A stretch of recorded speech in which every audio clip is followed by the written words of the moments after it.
Hello and welcome to the Movie Quest podcast. We're a podcast where we all get together as friends and we chat about films. I'm joined, as always, by my good friends Aaron and Johnny. Yep. Hi, hello. And yeah, we usually chat about films, usually based around a theme. Or at the moment, we're talking about space is our theme, so it's all films on space. So currently, we've had Color Outer Space last week. Week before was Paprika, an anime, and we had a few other mini seasons before that with lots of other films. And this week we're talking not about Contact, as I was supposed to be talking about this week. We're talking about Gravity because I changed my mind. We'll get into that later about why I changed my mind. But yeah, if you'd like to get in touch with us, you can find us on Instagram at The Movie Quest, or you can email us at podcast@themoviequest.com. I actually have some feedback this week. I've got some feedback. Ooh, okay. It's always from the same person though, isn't it? It's a long time listener, long time friend, Lewis, also guest host. Obviously, the episode that I was very excited for everyone to listen to, and I'm surprised like half the world hasn't messaged in about Johnny's weird taste in sandwiches. So beef sandwiches, he said, suck, and they also said avocado and mustard, and then give like a throwing up emoji. I think I've ever tried that. Sucks. Yeah. Oh my days! I've had it pretty much every day for the past 3 weeks, and it's been absolutely awesome. I can't think of a better sandwich. Like, it's literally the best sandwich I've had in my life. If it was good though, I just feel like more people would have clocked onto it. And then I add some of this to it. Oh, I do really rate that though. What is Johnny's that? holding up some hot sauce. Is it Yeah, Cholula? Ooh, yeah. Cholula. Yeah, with Cholula the hot wooden sauce. top. Very good. Oh my days, the combination. But my throat has been burning all day. I put way too much of that on. He also said he thinks a good theme for a season would be movie-based books. I think that would be quite a fun one. And he said, Also, movies based on books. And he says that you need to hurry up and watch Quite a Mortal big Kombat open. so that like. Yeah, I know. I'm kind of waiting for the cinemas to open again. Monday. So, Monday. although that sort of dates us now. We're a bit, we do our podcast a bit in advance, but yeah, we're waiting on the cinemas to open. Oh, I forgot to mention we are joined here today by a special guest. The listeners won't be able to see this, but we have Ned Flanders on the show today. Oh, Ned Flanders. Oh. Otherwise known as AKA Johnny Price.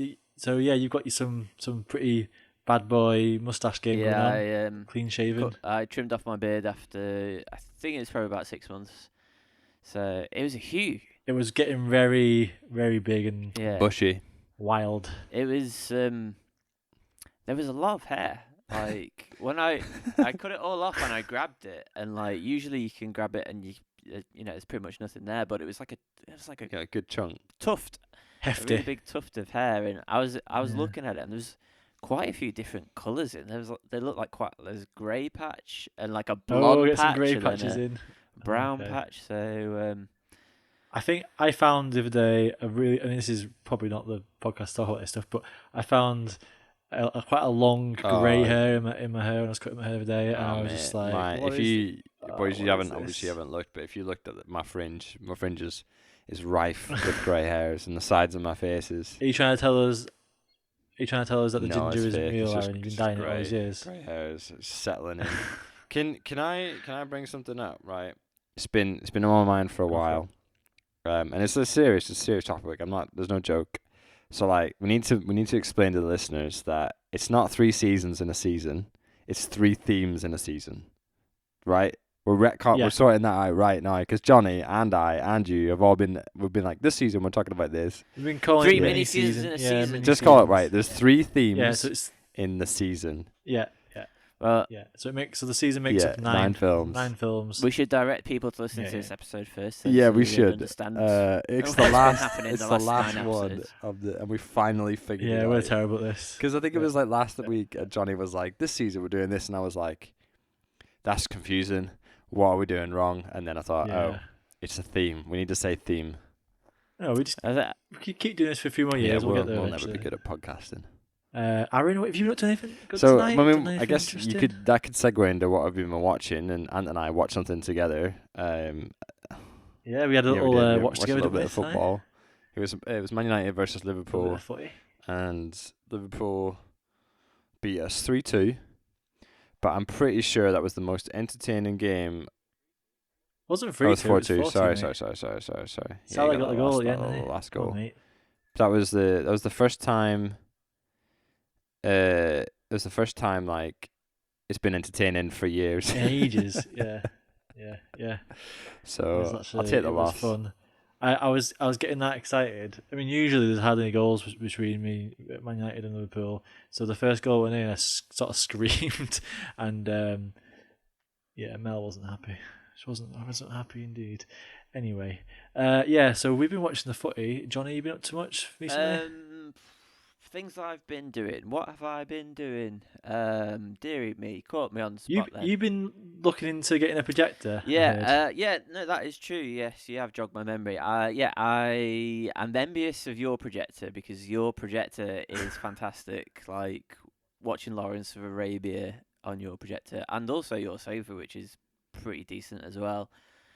It's just a fantastic experience. So I've dug out a projector which has been gifted to me from Ant from ages and ages and ages ago, and got it out, but the bulb is pretty dim. So Yeah, we've it's not great. jointly with Ant as my projector guru been looking at various different projectors and options and stuff, and I do Just in time for cinemas to open up again. yeah, but I really like the Yeah. idea of having like a proper home projection style cinema, just seeing something on a really big screen that kind of fills your whole vision. Probably not the most practical thing to try and put together, but I definitely want to do it. Makes it feel a bit more special when you get to sit down and watch a film. Yeah, I think. yeah. I mean, I definitely wish that I could have like watched Gravity with you in your house on the projector, because I just think that would have been a really cool experience. But Yeah, it was pretty soon good. it'll be soon we can do these things again. So Mm. yeah.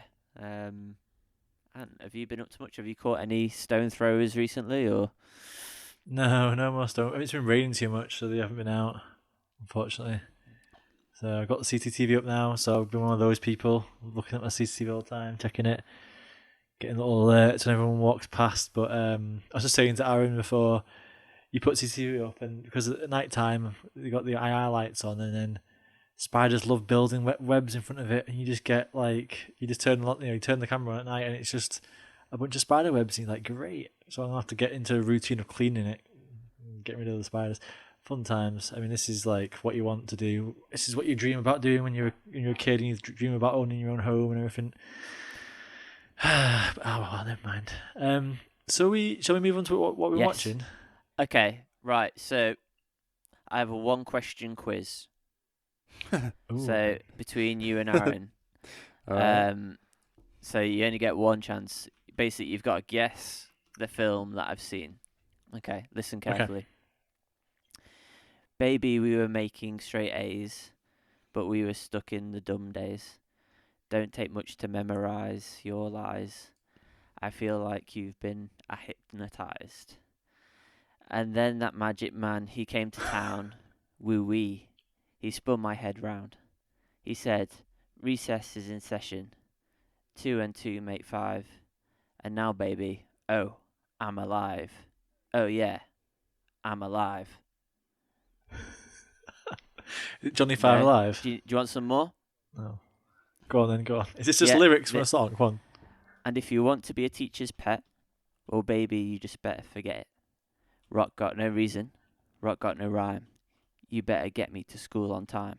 Is it School of Rock? Yes, and you won the one-question quiz. We've been thinking of like because it's just come on Netflix, isn't it? So we were looking at it Yeah. thinking like I really want to watch it. So Yeah. To me, it's always one of those films that will come up at Christmas or something, or usually around the holidays, or whatever, New Year's or something. And it'll come on, and I'll watch the second half of it and be like, oh yeah. does it does it? I tell you what this feels like. Okay. This feels like, you know, the feeling you get potentially from when you watch like Mean Girls and be like, oh yeah, that was a really cool film from when I was growing up. Yeah. Like I get the same from this. Like I was Have you watched it before then? yeah, I've seen I've probably seen it like 5 or 6 times.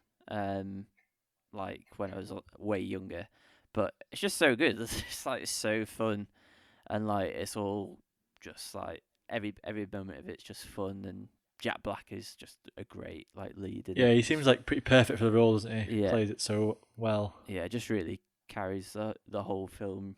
I couldn't think of anyone else who'd fit that That's- position, but yeah, really recommend it 100%. It sort of has, to me, it's not similar to this, but you know how like Richard Curtis, like his movies like Love Actually and that sort of stuff, they sort of like encapsulate this sort of really nice positive energy, but it's really British and like has a really like and a lot of them are quite similar.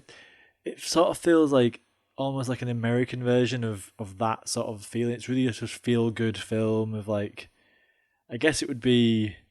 Well, I'm trying to think who directs it and stuff. It's who's it from? Richard Linklater. Oh right, Oh, yeah, okay. yeah. So he's like big, big rich. Yeah, and then Mike White was who wrote the screenplay. He plays Jack Black's like roommate, and he also wrote Orange County and the School of Rock TV show, which I don't think is rated I watched that. quite as well, but yeah, it's just a fun watch. Anyone who's not seen it, it's basically a guy's in a rock band, has to make some money, so he picks up a job from his roommate, being a supply teacher in a school, and he doesn't have any qualifications to do it, and he basically just decides to make a band and teach them all about rock and roll. And yeah, that's I'm pretty pretty much sure. I'm pretty sure the other movie. I mean, this is just completely out of the blue, and I remember hearing an interview with Jack Black or someone who made the film, maybe. But it has an original soundtrack, doesn't it? And I'm pretty sure there's a song in there that's really well known. From what I remember, is that one you were singing just then? There's I think there's 2 songs that the band actually perform, and then they just do loads of covers of like famous rock and roll songs. I'm pretty sure that they basically approached a band to like a local sort of LA band or whatever to make some music for it. I'm pretty sure it's this film, and they just came up with the song in like one evening. They just had to get it done or something, and it just came up, and it's like the best song they've ever written, basically. But like for this film, I can't remember. I'll have to look into that again. But yeah, I like reading since I watched it last weekend, I've just been like humming it in my head. It's just like it's just like a really satisfying film. It's not going to blow your head off with like amazing thoughts on humanity or anything like that. It's just nice, easy to watch.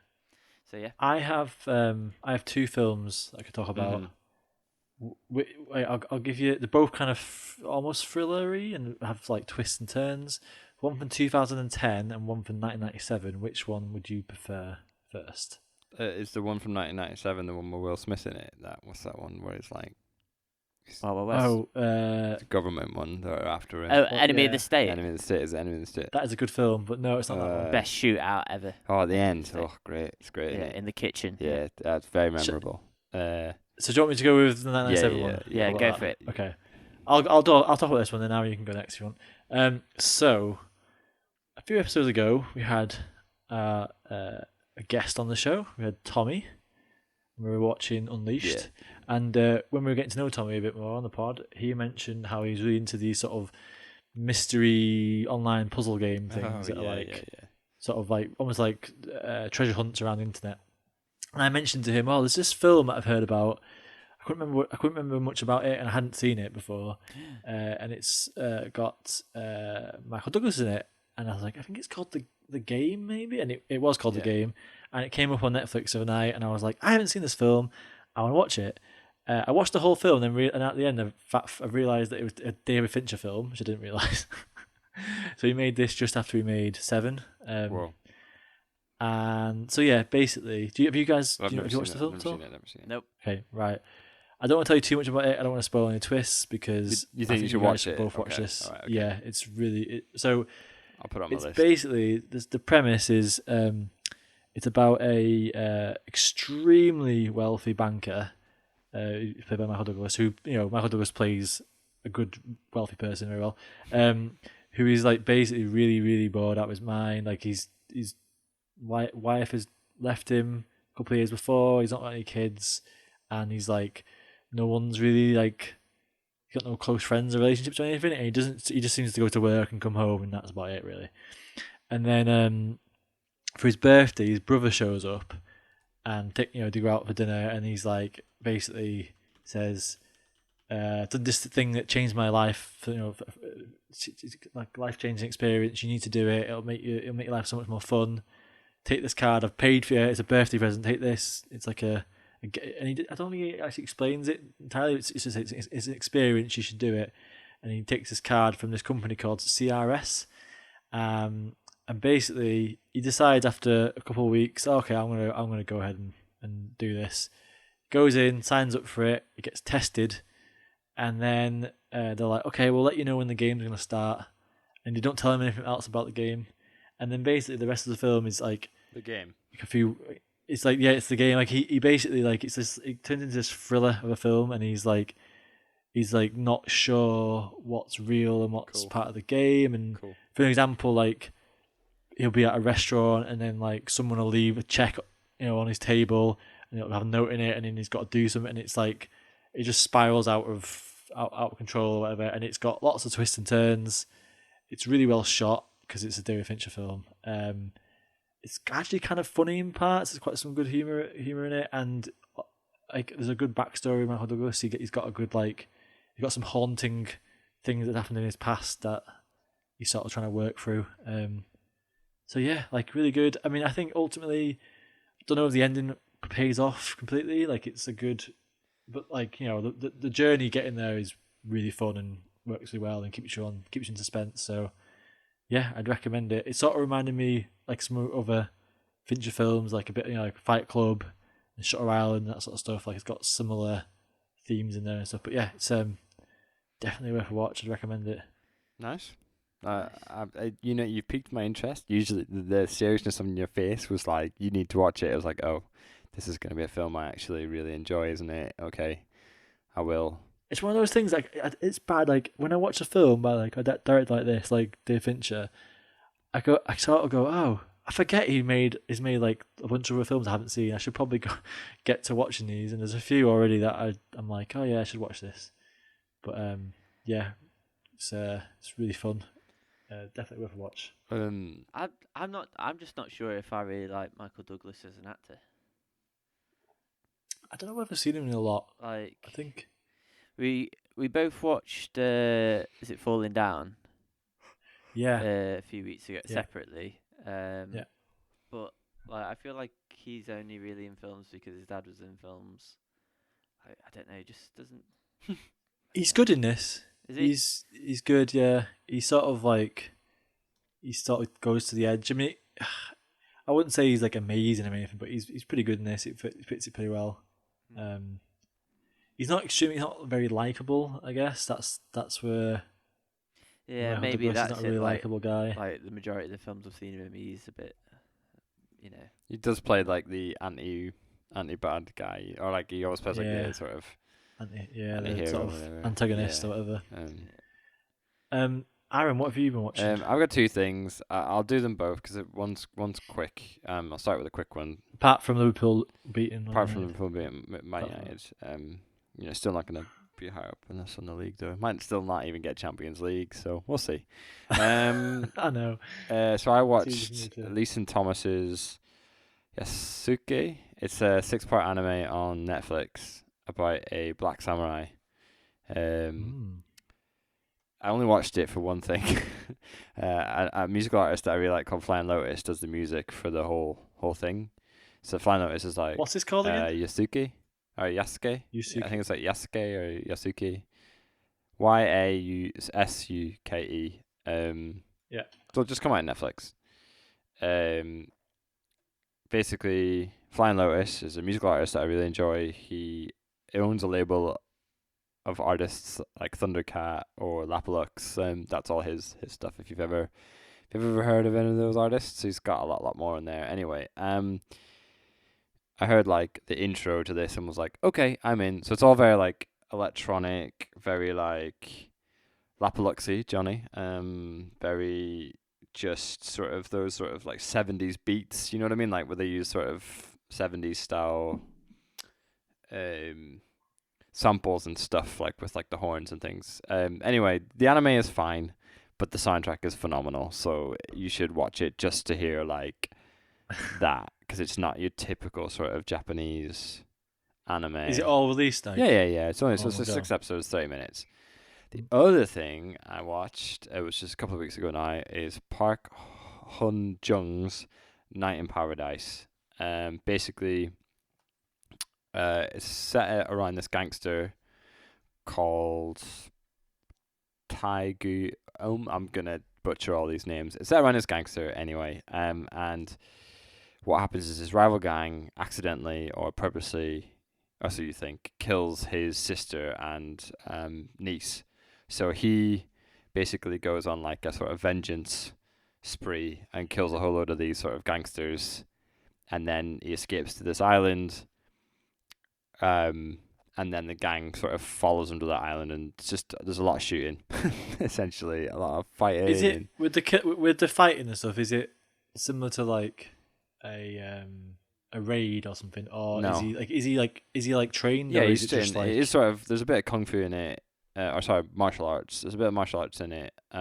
But mostly a lot of it's like gunplay and stabbing and shooting. from the poster? When as soon as I look at it, it sort of gave me the like just the font of the poster and like some of the imagery. It made me think of Drive. Has it got that sort of revenge sort of Yeah, feel to it? a bit of both. It is sort of like that. It's just I don't know if you've ever seen sort of like any Asian sort of gangster films. Have you seen any? I can't think of any to date. I've seen like Hard Boiled and stuff like that. I haven't seen like a lot. It's sort of just kind of similar to a lot of those, I guess. It's on Netflix. It's pretty good. I would say it's quite an easy watch if you just want to watch like a gangster film, but set in South Korea. And it's just action packed.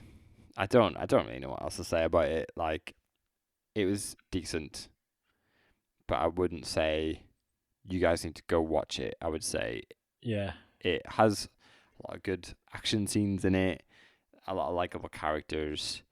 There's a lot of overacting in it, but Has it got any humour in it? Is it any not levity in even. it? It's not No. funny at all. Pretty Yeah, dark. it's just dark all the way through. It's a pretty sad story from the Out of get the go. two, which one would you recommend?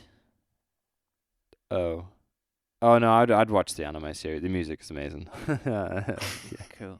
just for the music. I mean, you could just stick the album on. That would be fine as well. Because I think the anime, like, it starts off pretty good, and then towards the end, it really just gets really boring, and I wasn't Right. into it towards the end. But a lot of the bits where the samurai's traveling and the music sort of doing its thing in the background just sort of has this weird like juxtaposition, because obviously it's not classical, it's like sort of electronic, and it has this weird feeling, but I think it really It's works. set in like a historical era. Yeah, It's yeah, all samurai stuff. Yeah, right. but then there's like sort of big robots in it and stuff. It's cool. The sort of setting for it is pretty cool. It's just not a great anime. It could be better. Right, Ant. What's the other thriller? Right. What's 2010 bringing us? 2010. So, cast your minds back to 2010. So this is a documentary, right? I wonder if you can guess this. What this? I don't know if you guys have seen it though. So back in 2010, it was a few years after the sort of the what's the word the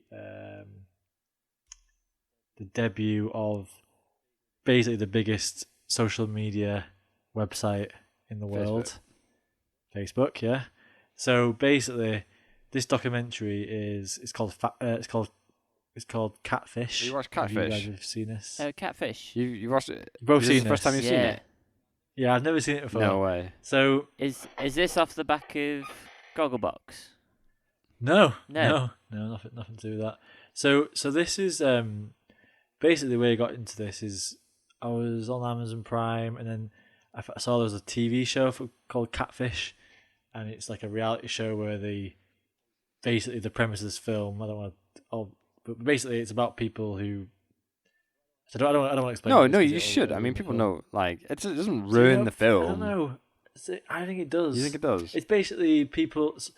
Well, I'll quickly explain what the film is. So basically, it's a story of a photographer who lives in New York, and he's contacted by like a young girl who's painted one of his photos, and she sends him the painting, and he sort of starts a bit of like a pen pal thing with her, and she's on Facebook, and then he becomes friends with her mum, and he's talking to her mum, and then he becomes friends with her older sister, and he's talking to her quite a lot, and then they sort of develop a bit of a long distance relationship with her, back and forth texting and that sort of stuff, and then basically something happens that makes him question his relationship with her, and then all this stuff unfolds, and there's a lot of twists and turns and stuff. I don't know where I want to explain it because it sort of ruins It's the 2021. concept If of the people film. don't know what catfishing I is, know, then they're not. but I didn't. Well, this is the thing. So I hadn't watched this because it's one of those that I'd heard about it being a really good documentary years ago, and I sort of meant to watch it, but I just never got around to it, and it was never like really available, I don't think, or I just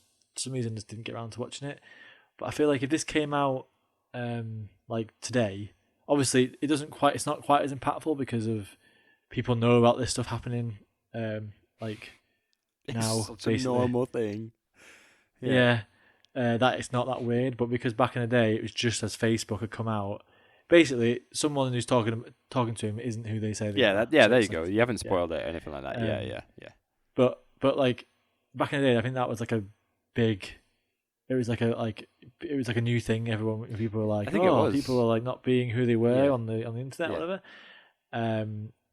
And whereas now it's sort of become the norm, which is why like when I saw this Amazon TV show, I was like, oh, that catfish film, that's supposed to be good. I'll give the TV show a watch. I watched one episode of it, and it's just like super like American TV reality show, like the way it's edited and the music and like they repeat stuff over and over again. And it's just really, really, really overproduced. Nowhere near as good as the film, I don't think. No. But I was interested yes. But basically, I went back and I watched this documentary, and then I realised, hang on, the guy in the documentary, he's the host of this TV show, and I was like, oh, you must have gone on and made a TV show. Yeah. So they're on like season whatever it is, 7 or 8 of it now, whatever. And they found enough content that they must a lot of people must. It's do almost this. like catfishing is But, a very normal thing. Yeah, true. But it all spawned, the term of it and everything. It all spawned from this film, I believe. Yes. But yeah, it's like what I was gonna say is if this came out like at a time when Netflix was like a huge thing and like everyone was watching the same stuff on TV, Yeah. and like everyone was watching the same like similar to how Tiger King came out last year and was like a sort of phenomenon like in terms of the culturally. Or like Making a Murderer, and it just sort of spread around everywhere, and everyone knows it and references it. I feel like this would be the same. Yeah, maybe totally. maybe it was to an extent, but I didn't know it. I didn't. I sort of had a bit of an idea about it, but like, yeah, I hadn't watched it. It's really really good. Really like it twists in a way that you expect, but then it also twists in a way that you wouldn't expect, and it has like a interesting It's a good sort of documentary. storyline. They document, Yeah. and I think they press they ask the right questions over and over again to get further down the rabbit hole. Because even though they meet that sort of, they obviously answered the first main question. It's like you said, like the way that they sort of stick with it for a long time and try and figure out what the root of almost like the problem is. Yeah. It's interesting. I think it's a really good documentary. And the the thing is, I think there was like when you're watching it, you kind of get a bit of an idea that they might be going along with it a little bit just to sort of massage the story, so it sort of helps the story along a bit. Like I feel like there might have been, if they weren't documentary people, they probably wouldn't have followed it up or whatever. They would have just left it, and it wouldn't have become a big story. But because they dug deeper and stuff, and they sort of wanted to find out more, then it became a bigger story. Do you think you've ever been catfished? No. What about you, Aaron? No, I'm not. I mean, not think that I know of. Yeah, I feel like me and Mel met in real life, and I never really. I don't think I've ever had that relationship with anyone, or like even a friendship with anyone who I didn't know. Really. What if Heather's Unfortunately, not so, who she says she is, and really Maybe her not. name is something else? I couldn't think of it. I was like, brother.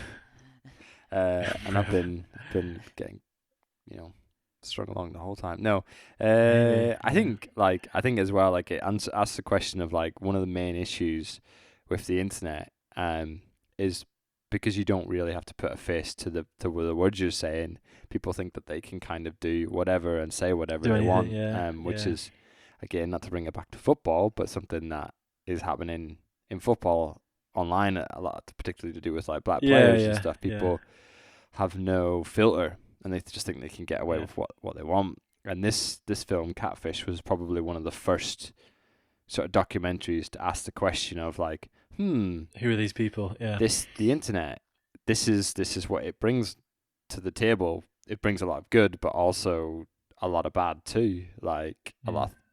lot of sort of weirdness. It's a good documentary though. Yeah, I'd say like it's definitely of a time as well. Watching it made me really remember being in uni, and I went to New York around the same time for like a uni trip or whatever. I just had a lot of like it's weird because it doesn't feel that long ago, but it actually it's like It's 10 years. I think when this was shot 2008, so it's like 13 years ago. Yeah, yeah, and it's just it did feel quite dated. It's interesting, but it sort of reminded me in terms of documentary styles. It has a similar vibe to Capturing the Freedmans, which is again an amazing documentary, or even like the Jinx and stuff as well, like about going down this sort of rabbit hole and discovering more and more things. Which they're also both great documentaries if you get a chance to watch them.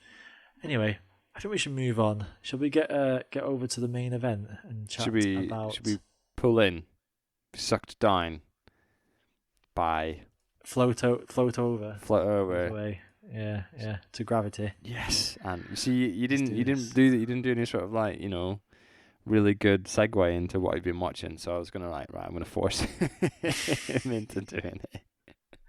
Sorry. So, yeah, let's do it. Let's get into Gravity.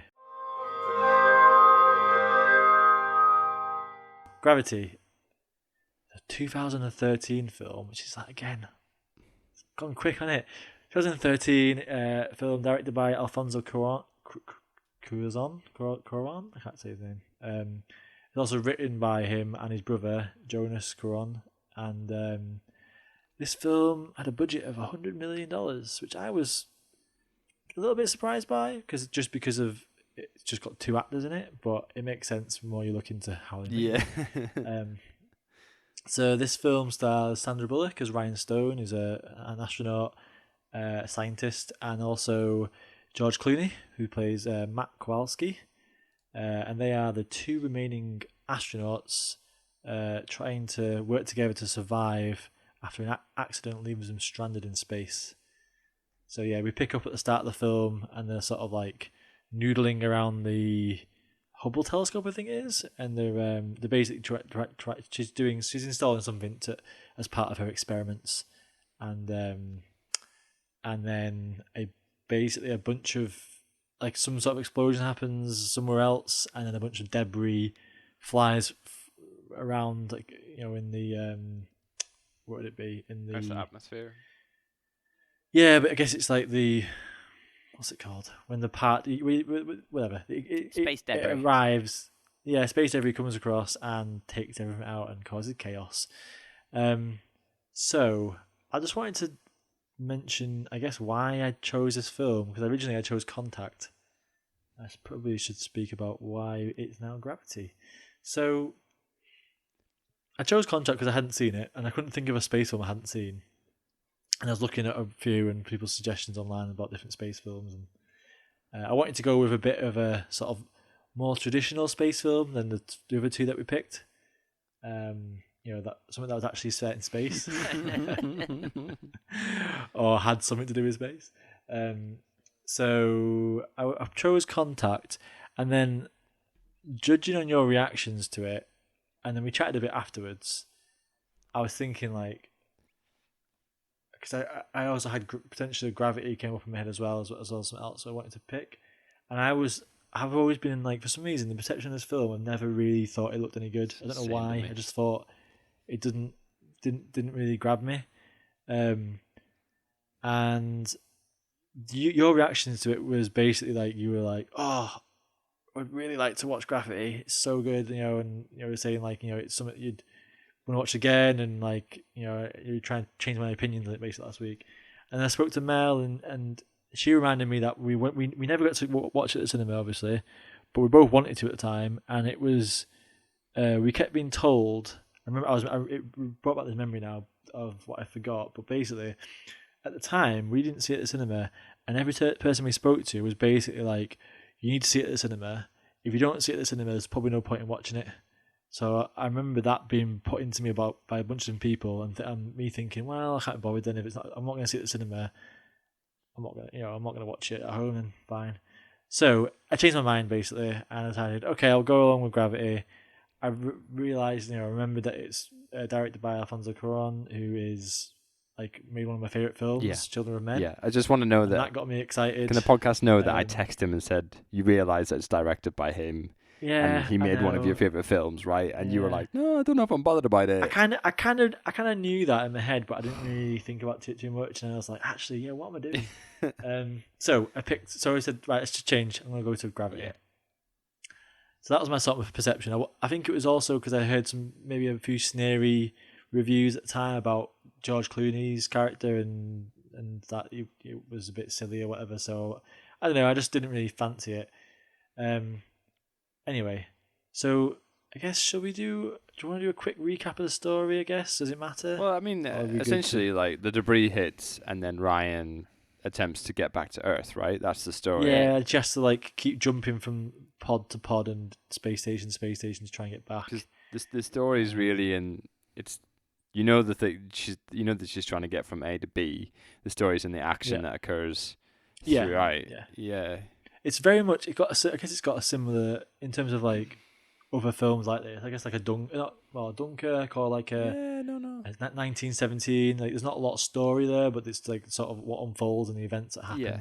Sort of tell the 'Cause- story. And it's like how they sort of smaller moments. build the character. Yeah, it's how they like how the film makes you feel for the characters. Because you're concerned for their safety, obviously, and obviously Mm. Ryan being in space and having to get back down to Earth is a very there's no safety net or whatever. But You guys have seen this at cinema when it first came yeah, I out, saw yeah? it a couple Yeah. of times. So you had like fond memories of watching it. I'm Do guessing. yeah. Yeah, I feel like there was like back in like 2013 and the early 2010s, there was just a lot of like really good films back that were coming out around that sort of time. So I remember watching it, but I think it just fell into a mass of other great films. But Yeah. I think 7 years, 8 years is a good enough time to go To back, dip back in, yeah, and yeah. rewatch it. Yeah. Yeah, no. So yeah, I thought we'd break this up into 3 parts. Well, the first part I want to talk about was just the story and plot, and what we thought about that. Like, so obviously you got these 2 main characters, and then there's other characters you're hearing, but they quickly get sort of taken out of the picture right at the start, and it's pretty much like So she's like. She gets knocked into space. George Clooney comes and rescues her, and they sort of go on this little travel. They're trying to get to the little journey, try and get back to this. Is it Chinese station? I think it is. And yeah, like I guess well, first of all, I mean I enjoyed watching it. Obviously the long takes were like pretty amazing. I think what stood out to me straight away was like the first I'm sure. I mean, I read about it afterwards, but I clocked it as about 20 minutes or 24 minutes, something like that, of like one take shot. That there's like no cuts that I could see. I might have missed that. I might have missed a cut maybe, but it was like definitely like a super long one shotter, and you get to know the characters. You get to know that you have Sandra Bullock, who's very much focused on her duties and her job. That's the thing that she's like very interested in. She's not really got that much time for anything else. She's just focused on that, even to the point where it's quite obviously they're in danger and something's about to come and debris is about to come over and like destroy a bunch of the shuttle they're on, and she's still trying to get a thing to work, even though like there's a bigger threat about to happen. I have a question. And then obviously, go on. So why is a medical doctor who works in a hospital up in space after only 6 months of training? She must have I been. mean, On a thought- spacewalk. I mean, I guess like whatever thing that she could do was so specialized that she needed to be there. Like I don't know, like there must have been because they sort of tried I'm to sure double down there- on that. I'm sure there were plenty of like hospitals that doing sort of research that have to bring in. I don't know if she was a doctor. I think she was like a scientist, wasn't she? And she was I'm sure She there's. was a She talks medical about yeah, doctor. medical doctor talks about being in a Was she a hospital. medical Yeah. doctor? So yeah. she's like up on this spacewalk trying to fit what looks like some kind of motherboard type thing or fix it Yeah. on the outside of this spaceship, and like I guess that's not supposed to matter too much, is it? I suppose it's just like she's there doing. I mean, yeah, you're right. It probably could have written a slightly better excuse for her to be up there. potentially um, I have theories. Okay.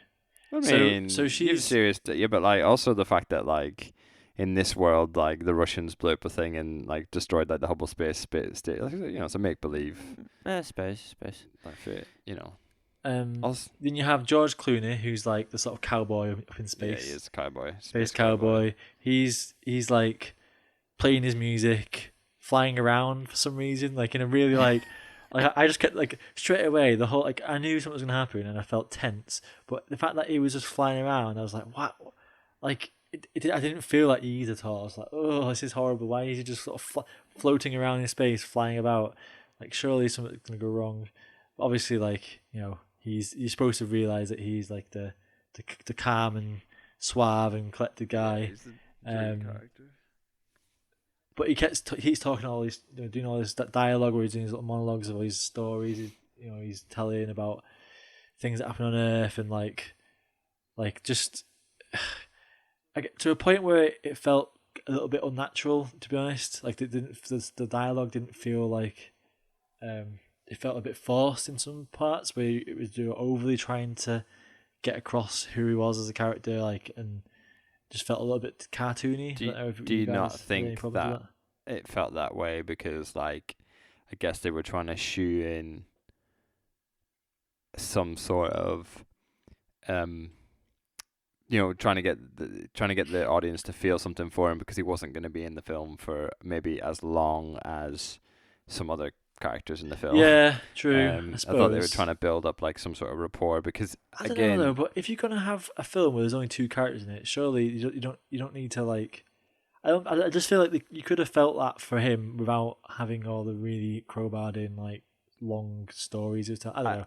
Maybe it just felt a bit annoying and a bit cartoony. For me, like this time round, obviously watching it years later, he felt much more like a dream than a character, like a real plausible person. So this time round, when he was sort of bringing the stories round in the first time and he started chatting away and stuff, he just felt a bit more like dreamy than serious, and I really felt that.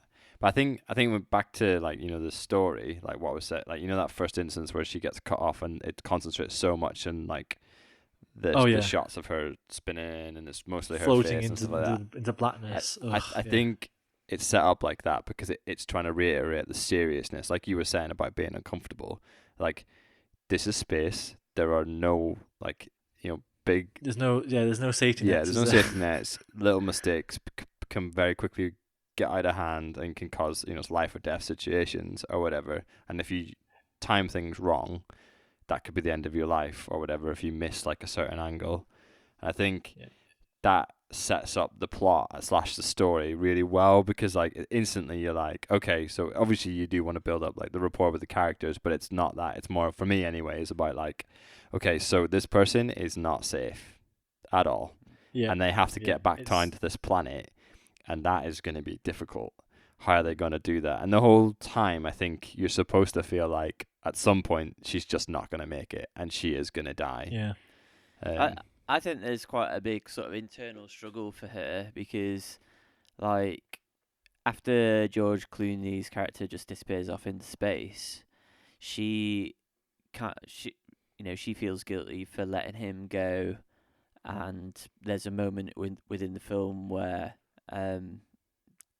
George says to her like, "It's easy to stay in space because nothing can hurt you," sort of thing. And I think for like, she's like trying to figure out whether she really wants to put in the effort to try and get back home, or Yeah, 'cause she doesn't have anything waiting for her at home. or like bother to try and go through the rigmarole of going out into space and potentially having a pretty terrible death rather than just falling asleep in a shuttle. But yeah, I guess can we just so they make their way to the other vessel. They get all sort of like caught up in all the shrapnel of the other station and like all the sort of cabling and everything, and they're flying towards it to try and get to it, and basically he ends up on a harness with her, and I think her leg is trapped on some sort of fabric sort of wiring, and then he basically does the whole like, well, not quite, but he basically sacrificed himself, doesn't he, to save her. Yeah. The problem with that scene, I don't know, I'm assuming this was a big thing at the time. I haven't read any reviews about it or anything, but when I watched it, I know how space works, and that didn't make any sense for how space works. Like, there's no drag in space. There's no like, you have momentum, and then when that momentum is stopped, there's no like external forces pulling him away. Yeah. And it seemed like really silly, and I just kind of got annoyed with it. I didn't mind it. It's fine. Okay, you want to kill him off? That's really horrible. The way that obviously just floats off into space and he plays his music or whatever. But then obviously he's going to eventually die on his own in space. But it annoyed me because it just felt like surely they could have thought of a better way of getting rid of him, like some other like accident or something else that could happen that would have worked better. It just annoyed me. I guess that he whole was on the tip of the set-piece. atmosphere and he was being pulled in by So gravity. I want to interject because I did some research on this, and they got professionals in to study. So one of the people that like helped write, I think write this like the script and stuff was a physicist and stuff like that. So I think there must have been a scientific reason as to why that was happening. Really? Yeah. Like you can Google it. I mean, like, I will do after, but I don't believe there's any reason why he would. But if he's got the momentum, swung, and it's something to do with mass. and then they stop. No, they don't stop though. They do stop. No, They do stop because her leg stops. but it's still That's how she gets being back. slowly dragged though Why? By what? by his momentum. But then he stopped. He hasn't stopped. He stopped It's at like the still point. just He has slow. stopped. It's just slower, I think. No, I don't. I don't know. Think so. All I'm saying is He stopped. they got a. It's not. I mean, it's not a huge thing about the film. They kill him off. Actually, I don't know. I wish I would have read about that actually a bit more. But like, they kill him off, and obviously they want to kill him off for the story. It makes sense. It just annoyed me because I just felt like it was really, not very. Like, considering there's only a few action scenes in this film and it's all set in space, and they really try and like emphasize all the trouble they've gone to make it really accurate and stuff. It annoys me that they didn't feel like one of the main things that happens in the film. They didn't bother to come up with a better way that wouldn't like go against how physics works. As far as I understand. But anyway, so yeah, he dies, and then she's on her own, and she's like struggling to get back to the pod. She's running out of oxygen, and she gets in. She eventually gets in and depressurizes it. She gets all the space gear off, and then there's this moment. I don't know if you noticed it, where she's like floating, and she's got you have this sort of imagery of a baby in the mother's womb. No, Did you see that? I mean, it's really clear, I obviously. yeah. I don't know if you can't not see noticed it, the I scene suppose. that they sat on for like maybe 2 minutes, where she sat in the fetal Yeah, I know, position, I know. spinning round, and the Yeah, music yeah, changes. yeah, I don't know. yeah. I know it's really obvious. Anyway, but obviously he's going for some sort of rebirth thing there. Yeah. Like Yeah, too she's. But then what's interesting is it took her a while then for her to sort of change her mind, because even at that point she's still trying to escape and get back to Earth. she gets to the last pod basically, I think, and then she sort of it goes wrong for her, and then like Johnny mentioned, George Clooney shows up again as like a dream sequency thing, and inspires her to you know, do something else and try and figure out a way of getting back on her own. But that's based. I mean, and then obviously she gets down, and then she's So survives. do you know the bit where she's listening to the radio and you hear the guy like singing yeah. to the baby? Apparently, that's a short film done by his brother. I think. Okay. I think it's by him. Was it him? I think it's by him. Did he do the short film? Yeah. That you Yeah, can I think watch. him and his son wrote it. Oh, I that's think cool. him and his son. I think But yeah, I just wanted to. it's about an Inuit, isn't it? Yeah. So it's like an Inuit Yeah. and singing to his baby or something, and that's the radio. I thought that was really interesting. I wasn't quite sure what was going on at that point. It took me a while to sort of figure out what was happening. I was into it though, But definitely. yeah, it's a nice sort of moment where Yeah. she's having this communication with, like, with the earth, with a random person. I think that's like what this film did up to this point anyway. The moments where like it wasn't like high pressure and it sort of eased off a bit. Yeah, Like when it eased off, those moments, personally, I find them quite beautiful. So and yeah, very so there's a few calming. things they did. Yeah, I was gonna say like they had a lot of breaks, a lot of like down moments in where the action was, and it would go to a quieter section, and you could sort of take in what was happening, and yeah, that was really nice. Another thing I really loved as well was the 90 minutes they kept on having, where the debris was going to take 90 minutes to rotate around the Earth and then hit them again, and it was a really nice way of like keeping the tension up, but and showing the character knows, okay, I've got 90 minutes, tapped it on the clock on the watch, 90 minutes until the next lot of chaos is going to happen, and it was just like a really like good way of building suspense. But then you sort of know, well, she's got a bit of time, it's okay, we're okay for now. Yeah, I really enjoyed that stuff. So you're right. So yeah, I guess actors and performance I want to talk about next. So obviously, I mean, there's not a lot to talk about because there's only two actors in it. But from what I really did a bit of research into this and like how they shot it and stuff. And from what I can understand, like Sandra Bullock, I don't know if she did win any awards for this. Actually, have a quick look. Okay, so she didn't win any Oscar awards. Oh no, sorry. She was nominated for one, but she didn't win it. But she was. I mean, what she had to do physically was pretty amazing. She was like hung from a harness. Okay. And like she basically had to do these, like, because there were such long sequences, she had to basically prep for it. Like she was prepping for like a Cirque du Soleil or like a acrobatic sort of dance sort of thing. And she had to like nail it and get all the timings right because it all sunk up with the sort of CGI background they had that they were filming with, and like she had to absolutely nail it every time. And apparently, like the amount of like it took her 6 months to train for it, and the amount of like pressure and like weight that her body was under in terms of like how much she had to hold the sort of positions for so long to show that to make it feel like she was in space. It looked like an absolutely incredible performance, and I thought like just generally like just how it came across in the film was I really bought into her as a character and what she was doing, and it felt quite real to me, much more than George Clooney. George Clooney felt just a little bit cartoony because he was just such a bit of a stereotype of like a sort of the space cowboy guy. Yeah. I would have thought because you don't really see Sandra Bullock's face very much in the film, they would have just got some sort of like body double to do a lot of the shots. No, I think it was all her. It was all pretty much her. You do see her face quite a bit. You don't really see her face properly. You see it a little bit through the visor, but it's not fully. But a lot of it is kind of just like you see the back of them with the world or the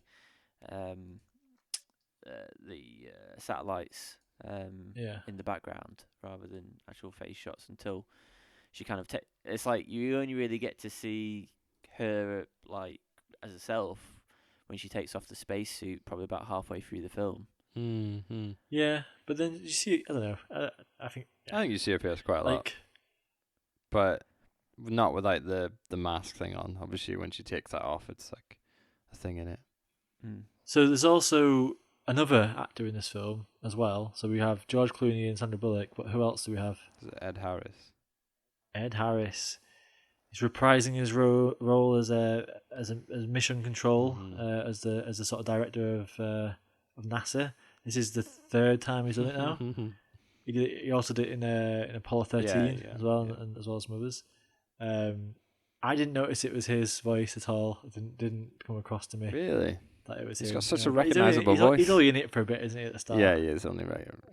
Well, and then right at the end, whenever they say like "We've got you" or something, I don't know. Yeah, kind of. I mean, you can just about hear it for all the static and It's stuff. like I just want to say, like, I think Sandra Bullock is one of those actresses that she's. I mean, I don't know, but I don't feel like she gets the credit that she's due for a lot of the roles that she plays, because she's she's very good at like this sort of stuff. Like, I mean, I don't know if you've seen The Blind Side, but Didn't she win an Oscar for that? yeah, I the think? prep that she had to do to get to be that lady was incredible. Even in the Ocean's film, the way she carries herself in that, I don't know. Bird Box. She's I really like Sandra Bullock. She's Bird Box, yeah, classic. yeah, Bird Box. Yeah, she's great Okay. in, like, I don't know, like, and this film in particular. I mean, it's probably my favorite Sandra Bullock film that she's in. Well, and the like- Speed. I mean, Speed is good, but it's not as good as this. Speed is good though, but I'm a sucker. Different kind of Yeah, thing, I'm a that, sucker yeah, for I space. guess. But she, like, the way that she sort of her body's like performance, like that intimacy, and like the way that she's scared, and the way that she sort of shows that in just, I think you can hear it in her words, because obviously, as Johnny said, you don't really see her face, like her body, a lot of the time. The way that she sort of, like, the way she's speaking, or even just like the breaths and stuff, Yeah. it really you feel nervous, and like she obviously what's happening on the screen helps to that, but like you are really like carried by her 'Cause physical. I guess like the way that the voice is done, it's designed that like it's in your ears, because it's Yeah, kind of yeah. the sound of like a very close microphone, similar to, I guess, listening to this podcast. Like, you're getting to hear all the intricacies of a voice rather than something a bit more ambient. It's like really just close and dry, so you can hear all the slight inflections and breaths. And When I was researching this, I read about how she spent, I don't know if it's 6 months or at least quite a few months, just with the director, going through the story and basically mapping out going through exactly like beat by beat what the whole film. It probably happens for a lot of movies, whatever. But she based a whole performance was based on a breathing at different stages of the film, and how we should be breathing, and like she talked about it quite a bit in some of the interviews I was watching and stuff. About she sort of centered everything on the breath and the breathing, and because it's a big part of it, I guess, isn't it? Because that's the only because we haven't really talked about. So I want to talk about the spectacle and like the audio and stuff as well next, but like that they had an interesting sort of constrictions in this film, is where they wanted to show it as real as possible, I guess. Where they obviously there's nothing in space to carry sound, so the only way that it's a lot of the sounds you're going to hear are through vibrations through the suit, and I was looking into how they did that, and they like went into like pools of water and took a guitar, acoustic guitar, and like they had like a mic set up in the guitar or whatever, and then they were like bang different things on the guitar to get different like percussion-y sounds through it and stuff. And that's sort of one of the ways that it was all done in. I think it's all sound design was done in the UK, but yeah, like it is kind of an interesting soundscape when you're listening to it back, because you've got obviously you've got the music as well, which helps, but it's can be completely silent in parts, and you're seeing all the destruction going on in the background, which looks insane. I was like really blown away of how good that looked when the first, it's a second. Was it second part? Yeah, it's the second time. The debris come around, and she's trying to get into she's trying to detach her little capsule from the main station, and you're seeing all the destruction going off in the background. It's insane, and there's just no sound because like obviously sound doesn't travel. You're just hearing occasional little bumps and stuff. That was again really good at building up tension as well. I Yeah, thought. yeah. And it's just I think like as well, like stylistically, the intro to this movie is like, for science nerds anyway, is one of the best things. You know, where they're talking and it's like, like where they get lighter, and like Heather was like, "Is the audio right? Is it correct?" And I was like, "Yeah, I'm pretty sure it's correct. Like I can't remember." And then like the way that they do, like the most obvious one is like, you know, when she's like she gets to Earth and she like is in the water and it's like really muffly. Then she comes out of the water and then she goes back into the bird water noise and then back in, and it's like that sort of like the way it releases sound again to the audience is like unreal. Like I just think sound in this film is some of the best sound in my it gives you opinion. that amazing like juxtaposition or the amazing like the opposite, complete opposites of like it sort of reiterates like how alone you are in space. There's nothing up there, whereas when you're down on Earth at the end, like just everything's got sound, everything's got, you can hear all the birds and the little frog floating in front of the camera and everything. It's just like almost like sensual overload. Yeah, I mean, there's just too much stuff going on. And the score is really good too. The score is really good, I think. Like the most obvious one is the one where she sort of gets into the thing for the first time and she takes all the gear off and she's in the fetal position, and it's like the way that just the film just like lets the score just go, okay, here's this thing, and you just go, great. Like that one track was on my sleep playlist like through for years afterwards, I think. Can I add just a slight caveat to the soundtrack? So it's all like pretty cool and like proper pumping, and then you get to the very last song of the movie and then the vocals come in and it's like Yeah, it's just like it goes from being this is okay to be like, it's a bit cheesy that.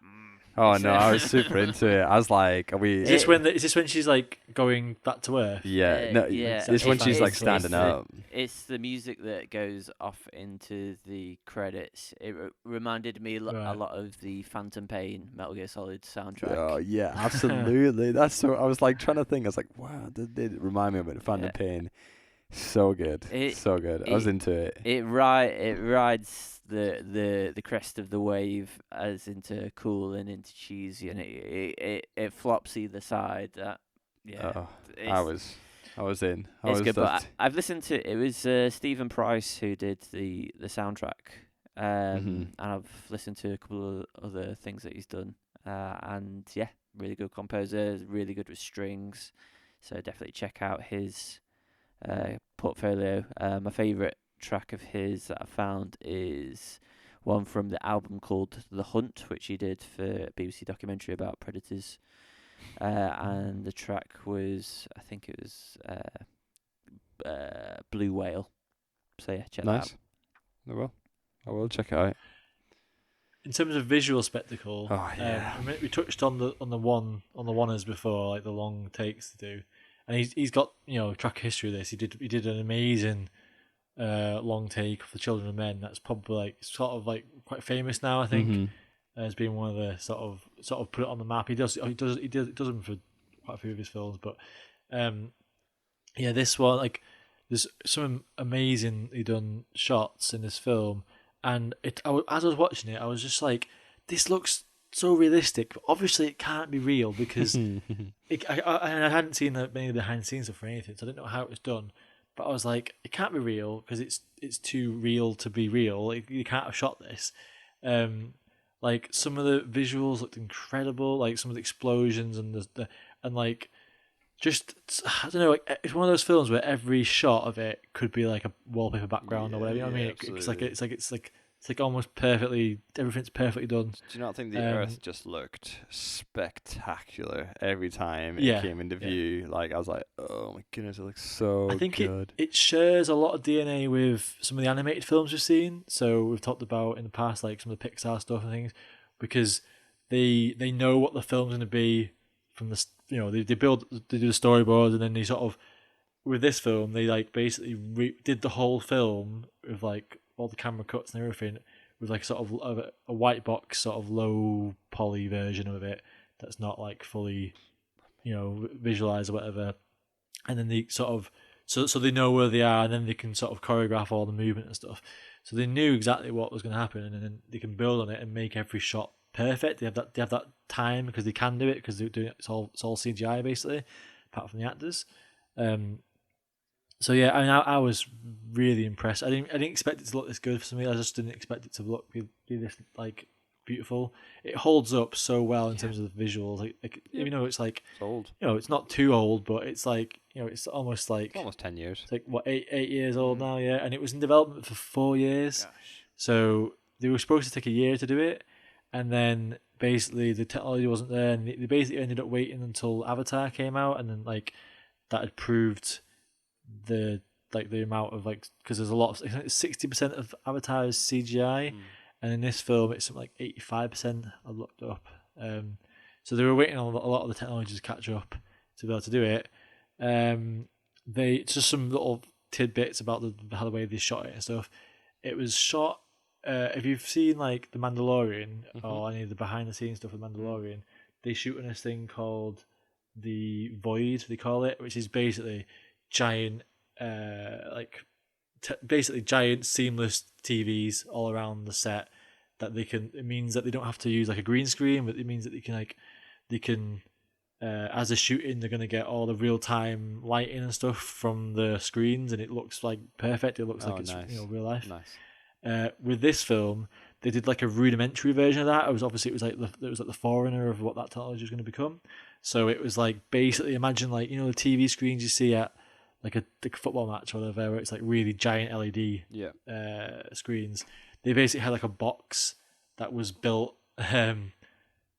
There's a space for the camera, and then there's like a fairly small box, like maybe I don't know, probably the size of my room now, so maybe like 3 meters by 3 meters, something like that. And then basically they can light it from any direction, they can shoot from any direction, and then they've got Sandra Bullock hanging from these wires in the middle of it, and they're like manipulating the background for it all to fit together, and it's like a technical masterpiece really. It won, so in terms of Oscars, it won Best Achievement in Cinematography, Best Directing, Best Film Editing, Best Music for Original Score, Best Sound Editing, Best Sound Mixing, Best Visual Effects, Best Motion Picture of the Year. Oh, sorry, it was nominated for Best Motion Picture of the Year, Best Performance.